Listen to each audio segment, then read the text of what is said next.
Assalamu alaikum. Welcome to another lecture. Today we will discuss about law. What is law and why there arise a need to make laws? What are the different kinds of laws and many other things related to law? So let us start from its introduction. Politically, the term law means rules and regulations enforced by the state. That means कि ये rules and regulations होते हैं जिसे state ने enforce करना होता है. The term law is derived from the German word lag. It means fixed और इवनली, यानी कि ये फिक्स्ड रूल्स होते हैं, फिक्स्ड रेगुलेशंस होते हैं और ये जो है all over the state equally implement होते हैं. कोई भी जो है लॉ के आगे छोटा या बड़ा नहीं होता, सबके लिए एक जैसे लॉज बनाए जाते हैं. No, here is meaning of law. Merriam Webster के डिक्शनरी में जो लॉ का मीनिंग डिफाइन किया गया है, लॉ का जो मीनिंग बताया गया है वो ऐसे है: अ बाइंडिंग कस्टम और practice of a community, a rule of conduct और action prescribed or formally recognized as binding or enforced by a controlling authority. John Austin says about law that law is the command of sovereign. कि किसी भी state में जो sovereign authority होती है, वो जो भी कमांड करती है वो उसे लॉ का नाम देता है. According to Salmond, law is the body of principles recognised and applied by the state in the administration of justice. That means के लॉज जो हैं वो मुख्तलिफ तरह के प्रिंसिपल्स का एक कलेक्शन होते हैं और ये जो है किसी भी स्टेट की जो एडमिनिस्ट्रेशन है वो वहाँ पे अप्लाई करती है. According to Woodrow Wilson, he says that law is the portion of established thoughts and habits which has gained distinct and formal recognition in the shape of uniform rules backed by the authority and power of government. कि कानून जो है वो established thoughts और habits का एक ऐसा portion है कि जिसने इख्तियार और ताकत के ताउन से अपनी एक अलग पहचान बनाई हुई है. तो ये तो थी कुछ डेफिनेशंस लॉ के बारे में. Now we move forward to the next, that is the purpose of law. कि लॉज क्यों बनाए जाते हैं, क्या वजूहात होती हैं कि जिनकी वजह से लॉ बनाने पड़ते हैं.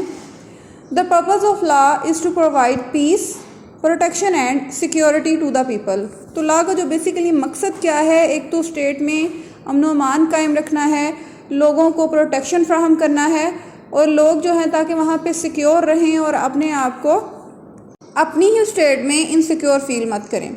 तो उसमें जो फर्स्ट पर्पस हमें सामने नज़र आता है that is protect basic human rights. जो लॉ का बेसिक जो पर्पस है वो है जो बेसिक ह्यूमन राइट्स होते हैं उनकी प्रोटेक्शन करना. फिर है प्रमोट फेयरनेस, हर किसी के साथ यकसा सलूक करना, किसी को जो है किसी पर फोकियत ना देना किसी भी सूरत में. हेल्प टू रिजॉल्व कॉन्फ्लिक्ट्स, मुख्तलिफ तरह के लोगों में मुख्तलिफ कॉन्फ्लिक्ट्स आ जाते हैं, इन कॉन्फ्लिक्ट्स को रिजॉल्व करना, इनको सॉर्ट आउट करना लॉज के ज़रिए होता है. Promote justice and promote order and stability, state के जितने भी लॉज एंड ऑर्डर्स बनाए जाते हैं उनको प्रमोट करना. Promote desirable social and economic behaviour, उस स्टेट में एक ऐसा सोशल इकनॉमिक बिहेवियर प्रमोट किया जाए जो सब के लिए एक्सेप्टेबल है. Protecting the rights of minorities, अब हर स्टेट में मिनॉरिटीज़ कोटा होता है, तो ये नहीं कि जो मेजॉरिटी हैं सिर्फ उन्हीं के राइट्स की बात की जाए, बल्कि वहाँ पे जो मिनॉरिटीज़ हैं उनके राइट्स को भी प्रोटेक्ट करना लॉज के ज़रिए ही होता है. Represent the will of the majority, जो मेजॉरिटी की विल होती है लॉ उनको रिप्रेजेंट कर रहे होते हैं, यानी कि वहाँ के जो मोस्टली पीपल चाह रहे होते हैं लॉज भी उसी के अकॉर्डिंग बनाए जाते हैं. Now here are some features of law. इन्हें लॉ की करेक्टरिस्टिक्स भी कहा जाता है, जिसमें पहले नंबर पे है general rule of human behaviour. That law is a general rule of human behaviour in the state. It applies to all people of the state. Law is definite and it is the formulated will of the state. State always acts through law. Laws are made and enforced by the government of the state. Law creates binding and authoritative values or decisions or rules for all the people of the state. Law is backed by the coercive power of the state. Violations of laws are always punished. The courts settle all disputes among the people on the basis of law. In each state, there is only one body of law. Legally, law is a command of the sovereign. So, the purpose of law is to provide peace, protection and security to the people and to ensure conditions for all their around development. तो ये तो थे कुछ characteristics या features of law. Now here is a flow chart of classification of law through which you can fully understand that how law is classified in different types. Basically जो law है वो दो तरह के होते हैं, एक इंटरनेशनल लॉ है और जो दूसरा है वो किसी भी स्टेट का जो है वो पर्सनल लॉ आ जाता है, जिसे हम स्टेट लॉ या नेशनल लॉ भी कह सकते हैं. हम इसके सब कैटेगरीज की तरफ जाएं तो इंटरनेशनल लॉ में दो तरह के आ जाते हैं, एक है पब्लिक इंटरनेशनल लॉ और एक है प्राइवेट इंटरनेशनल लॉ. इसी तरह जब हम स्टेट लॉ की बात करते हैं तो उसके अंदर भी पब्लिक लॉ है और प्राइवेट लॉ है. पब्लिक लॉ की आगे मज़ीद कैटेगरीज हैं जिसमें कॉन्स्टिट्यूशनल लॉ है, एडमिनिस्ट्रेटिव लॉ है एंड क्रिमिनल लॉ. हम प्राइवेट लॉ की बात करें तो प्राइवेट लॉ जो है वो किसी भी पर्सन की पर्सनल या उसकी ज़ातियात से मुतल्लिक हो सकता है, जैसे लॉ ऑफ पर्सनस है, लॉ ऑफ प्रॉपर्टी है, law of obligations and conflict of laws, law of contracts, quasi contracts and law of tort. ये जो सारी टाइप्स हैं ये प्राइवेट लॉ की हैं. पब्लिक लॉ में सिर्फ 3 हैं और आगे ये जो सारी कैटेगरीज हैं वो प्राइवेट लॉ के अंडर आ जाती हैं. Now here are some sources of law के जो लॉज हैं वो बनाए जाते हैं तो फिर उनके सोर्सेज क्या होते हैं, वो कौन से ज़राए होते हैं कि जिनसे ये लॉज अखज़ किए जाते हैं. Sources of law are the origins of laws, the binding rules that enable any state to govern its territory. तो जब हम सोर्सेज ऑफ लॉ की क्लासिफिकेशन की बात करते हैं तो इसमें 2 टाइप्स आ जाती हैं, एक है बाइंडिंग सोर्सेज और दूसरा है पर्सुएसिव सोर्सेज. जो बाइंडिंग सोर्सेज हैं वो जो जजेस की एवेल्यूएशंस होती हैं मुख्तलिफ डिसीजंस पे, वो जो फिर है वक्त के साथ साथ वो लॉ का हिस्सा बनती जाती हैं. और जो पर्सुएसिव सोर्सेज हैं उसमें text books and journals, articles and also persuasive sources of law.